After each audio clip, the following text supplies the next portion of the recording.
Hey, I'm Joe Bob Briggs, and we got another forgotten gem for you here, one of my personal favorites, Hell High.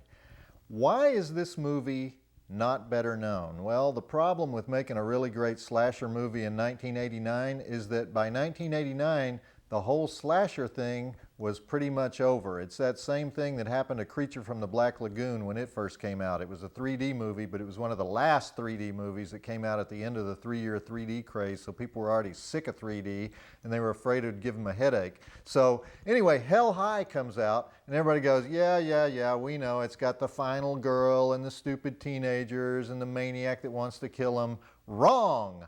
This was one of the few original slasher plots that still stays within the slasher genre.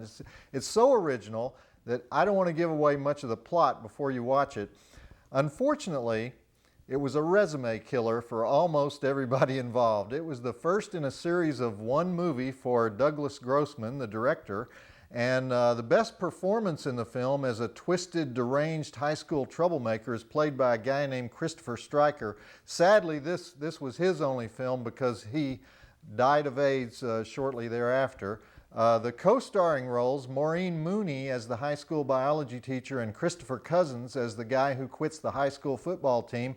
They're known mostly for their work in soap operas. They never really had feature film careers. And in fact, the most famous guy to come out of this film is the cinematographer, Steven Fierberg. He would go on to be the director of photography on the notorious Kinkorama Secretary in 2002. Anyway, it's a movie that could only have been made at the end of the slasher cycle because it plays against what we expect. Every time you think, oh yeah, okay, I got this figured out, you do not have it figured out. And that's really all I want to say about it. Because you know when that movie Mean Girls came out in 2004 and everybody said, ooh, how groundbreaking, they're so accurate about how high school kids are mean. Not really that groundbreaking, no. Look at the behavior in this film and how true to life it sounds in the dialogue. Excellent script by Leo Evans and Douglas Grossman. Even in the smallest moments, the movie holds your attention and sets you up for the surprises to come. A truly neglected classic, Douglas Grossman's Hell High. And where are you, Doug? I know we rounded you up. Send me an email. Let's get financing for that second film. I would pay to see that.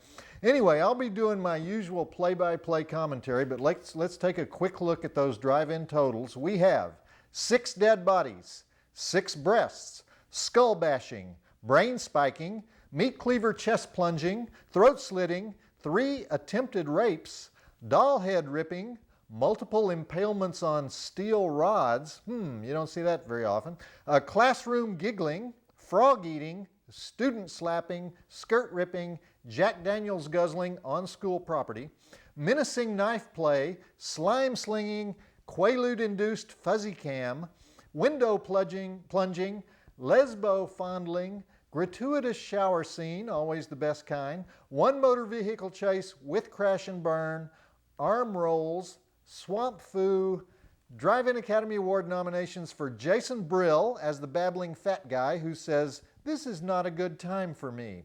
Maureen Mooney for doing her best work while bloody and barefoot and performing elective surgery.